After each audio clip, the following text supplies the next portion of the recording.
ബീഹാറിൽ നീണ്ട 20 വർഷത്തെ നിതീഷ് യുഗത്തിന് അന്ത്യം കുറിച്ച് സാമ്രാട്ട് ചൗധരി പുതിയ മുഖ്യമന്ത്രി. ബീഹാർ ചരിത്രത്തിൽ ആദ്യമായാണ് ഒരു BJP മുഖ്യമന്ത്രി അധികാരത്തിലേറുന്നത്. സത്യപ്രതിജ്ഞ നാളെ ഉണ്ടായേക്കും. വിവരങ്ങളുമായി ശരത്ലാൽ ചേരുന്നുണ്ട്. ശരത്ലാൽ, അങ്ങനെ നിതീഷ് യുഗത്തിന് അന്ത്യമായിരിക്കുകയാണ്. നിതീഷിന്റെ മകൻ ആ സ്ഥാനത്തേക്ക് വരുമെന്നുണ്ടായിരുന്നെങ്കിൽ, അത്തരത്തിലുള്ള അഭ്യൂഹങ്ങൾ ഉണ്ടായിരുന്നുവെങ്കിലും മറ്റൊരാളെയാണ് മുഖ്യമന്ത്രിയായി നിശ്ചയിച്ചിരിക്കുന്നത്. എന്തൊക്കെയാണ് വിവരങ്ങൾ?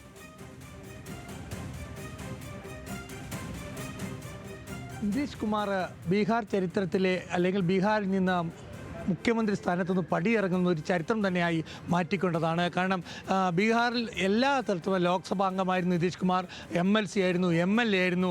അദ്ദേഹം ആവാത്ത ഏക സ്ഥാനം രാജ്യസഭാ MP ആയിരുന്നു. അതുകൂടെ രാജ്യസഭാ MP ആയതോട് കൂടി തന്നെയാണ് അദ്ദേഹം രാജിവെക്കുന്നത്.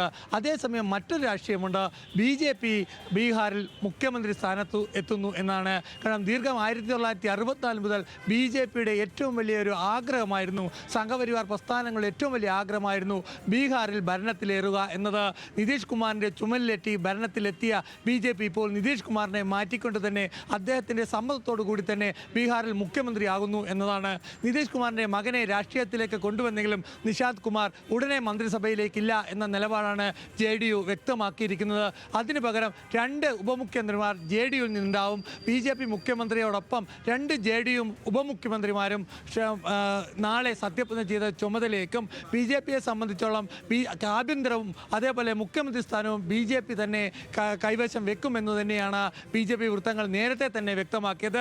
ഏതായാലും സാമ്രാട്ട് ചൗധരിയെ സംബന്ധിച്ചോളം ആദ്യം മുതലേ തന്നെ നിതീഷ് കുമാർ മാറുമൽ എന്ന ഒരു കാര്യം മുന്നോട്ട് വെച്ചപ്പോൾ തന്നെ, അല്ലെ അത്തരം വാർത്തകൾ പുറത്തു വന്നപ്പോൾ തന്നെ BJP വൃത്തങ്ങളിൽ നിന്ന് ഉയർന്ന പേരായിരുന്നു സാമ്രാട്ട് ചൗധരിയുടേത്. ഏതായാലും പിന്നോക്കക്കാരൻ എന്നതിലുപരി സാമ്രാട്ട് ചൗധരി ബീഹാറിൽ പൊതുവെ പാൻ ബീഹാറിലൊക്കെ അറിയപ്പെടുന്ന നേതാവാണ്. ഒരു കാര്യത്തിൽ നമുക്ക് വ്യക്തതയോടെ പറയാം സോന, BJPയെ സംബന്ധിച്ചോളം ചരിത്രപരമായൊരു സ്വപ്നം സഫലീകരിക്കപ്പെടുകയാണ്. അതും അധികാരത്തിൽ ആദ്യമേറിയത് നിതീഷ് കുമാറിൻ്റെ സഹായത്തോടെയാണ്. ബീഹാറിൽ അധികാരം രുചിക്കുന്നത് BJP നിതീഷ് കുമാറിൻ്റെ സഹായത്തോടെയാണ്. ഇപ്പോൾ നിതീഷ് കുമാറിനെ കൊണ്ട് അദ്ദേഹം മാറിക്കൊണ്ട് മുഖ്യമന്ത്രി സ്ഥാനം തന്നെ BJP ഏറ്റെടുത്തിരിക്കുന്നു. സോന, ഇത് ഒരു രാഷ്ട്രീയ ചരിത്രം എന്ന് തന്നെ പറയേണ്ടി വരും. നിതീഷ് കുമാർ ഇപ്പോൾ ഡൽഹിയിലേക്ക് വിമാനം കയറും, അല്ലെ ഡൽഹിയിലേക്ക് താമസവും ഡൽഹിയിൽ തന്നെയിലേക്ക് മാറുന്ന അവസ്ഥയിലേക്ക് കാര്യങ്ങൾ മാറുന്നു. ഇന്ന് തന്നെ പാറ്റ്ന വിടുമെന്നാണ് ലഭിക്കുന്ന സൂചനകൾ. ഏതായാലും സത്യപ്രതിജ്ഞ ചടങ്ങിന് ശേഷമായിരിക്കും അദ്ദേഹം മടങ്ങുക എന്ന വാർത്തയും പുറത്തു വരുന്നുണ്ട്. ഈ കാര്യത്തിൽ ഏതായാലും സത്യപ്രതിജ്ഞ ചടങ്ങുകൾ വളരെ വലിയ ലോ പ്രൊഫൈലായി നടത്താനാണ് BJPയുടെ ആഗ്രഹം. അല്ലെങ്കിൽ കരുതിക്കുട്ടി തന്നെ നിതീഷിനെ മാറ്റി വലിയൊരു ആഘോഷം നടത്തുന്നത് അത് JDU അണികളിൽ അതൃപ്തി ഉണ്ടാക്കുമെന്ന തിരിച്ചറിവ് ആവാം ഇതിന് പിന്നിൽ. ഏതായാലും പ്രധാനമന്ത്രിയോ അല്ലെങ്കിൽ ആഭ്യന്തരമന്ത്രി അമിത്ഷായോ സത്യപ്രതിജ്ഞ ചടങ്ങിന് പോകുന്നില്ല എന്ന വാർത്തയാണ് BJP കേന്ദ്ര കാര്യാലയത്തിൽ നിന്ന് നമുക്ക് ലഭിക്കുന്നത്. സോന, ശരി. ബീഹാറിൽ നിതീഷ് യുഗത്തിന് അന്ത്യമായിരിക്കുകയാണ്. ബീഹാറിൽ ചരിത്രത്തിൽ ആദ്യമായൊരു BJP മുഖ്യമന്ത്രി നാളെ അധികാരത്തിലേറും. ശരത്ലാലാണ് വിവരങ്ങൾ നൽകിയത്.